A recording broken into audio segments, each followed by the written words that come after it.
So I'm back with another excerpt of the great book, The Neville Reader, which is all of Neville Goddard's books in one. And this time I thought I'd go over a section out of This World, Assumptions Become Facts.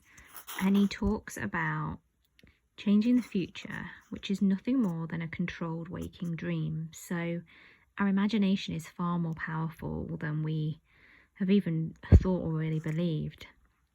So he talks about creating something called a state akin to sleep, and you don't actually have to be asleep. It's just that really relaxed state before you drop off to sleep, or you can do it in the middle of the day where your conscious mind is somewhere else and your unconscious mind is awake and open. I mean, you could call it hypnosis, I guess, or being in this sort of alpha state, or relaxed state, that sort of thing.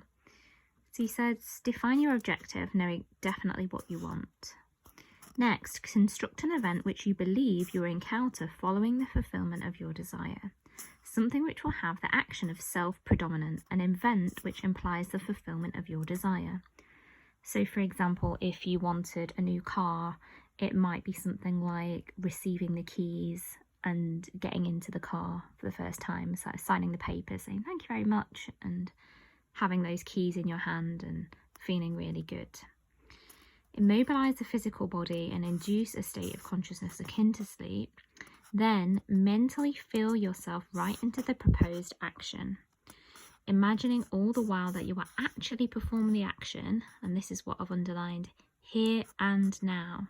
So we're not seeing it from a 2D perspective in our mind. And you don't have to, if you're not especially visual, it doesn't really matter.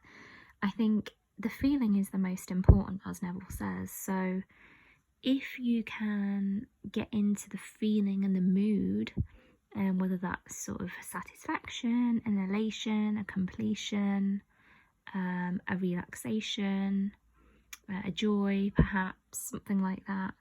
And you might even be more auditory. You might be hearing somebody go, oh wow, that's amazing, or well done, or whatever that might be.